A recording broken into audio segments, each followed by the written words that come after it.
Timeline 1890 to 1900.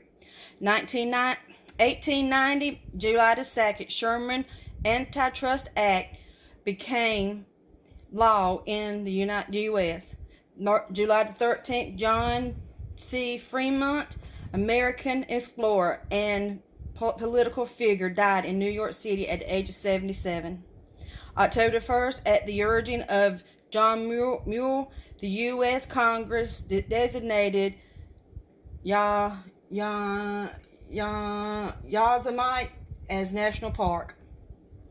December the 15th, Sitting Bull, legendary leader, died at the age of 59 in South Dakota.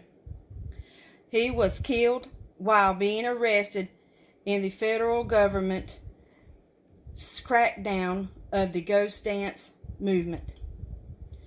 1891, February 14th, William Sherman, Civil War general, died in New York City at the age of 71.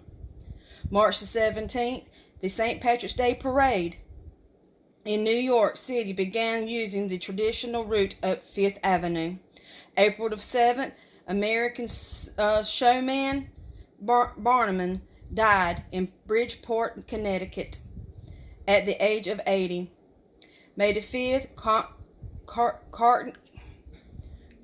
Carnegie Hall opened in New York.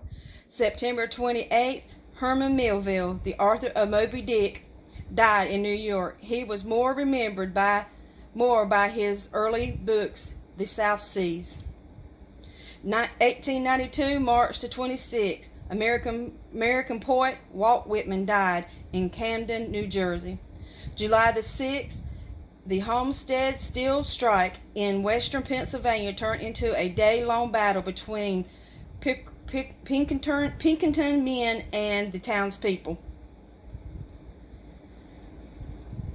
In 1893, January 17th, Rutherford B. Hayes, who became president following the disputed election in 1876, died in Ohio at the age of 70.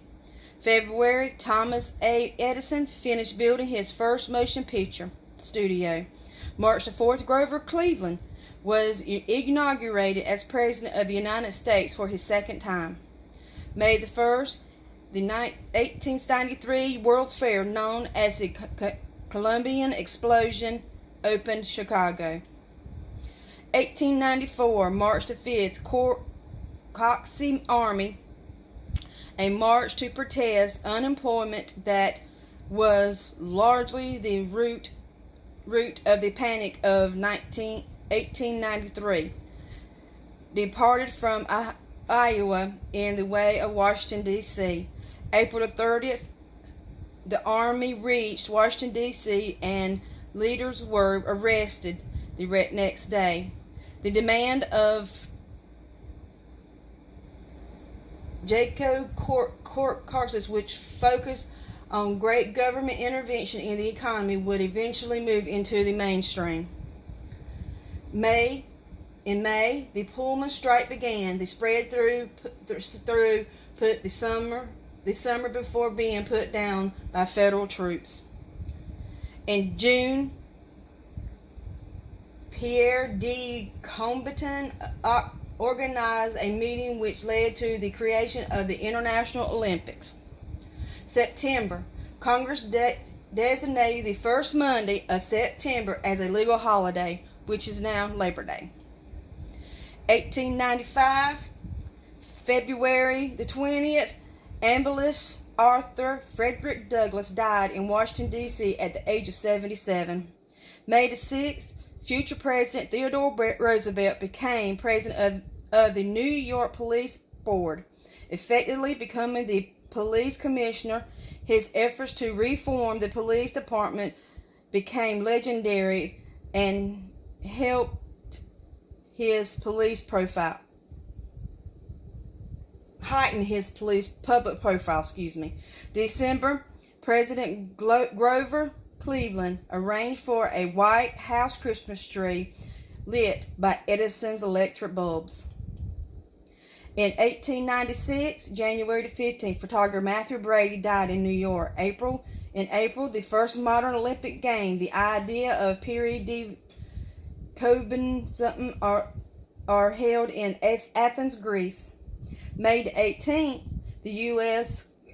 Supreme Court ruled in Plessy and Ferguson that the separate but equal principle of Jim Crow law in the surrogate American South is legal. July the 1st, Harriet Beecher Stowe, author of The Uncle Tom's Cabin, died in Hartford, Connecticut. On November the 3rd, William McKinley was elected President of the United States, defeating William Jennings Bryan. December the 10th, Alfred Nobel, the inventor of the dynamite and benefactor of the Nobel Prize, died in Italy. In 1897, March the 4th, William McKinley was inaugurated as President of the United States. July, the Klondike Gold Rush began in Alaska. In 1898, February the 15th, American battleship USS Maine exploded in the harbor at Havana, Cuba. A mysterious event that will lead the United States going to war with Spain.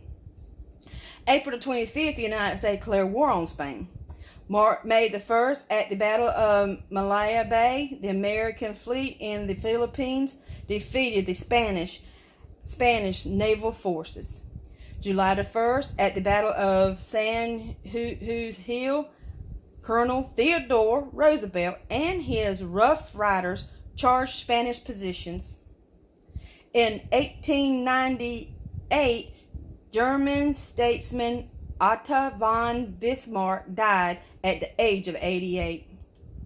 In 1899, July the 18th, writer Horatio Alger died in Massachusetts at the age of 67.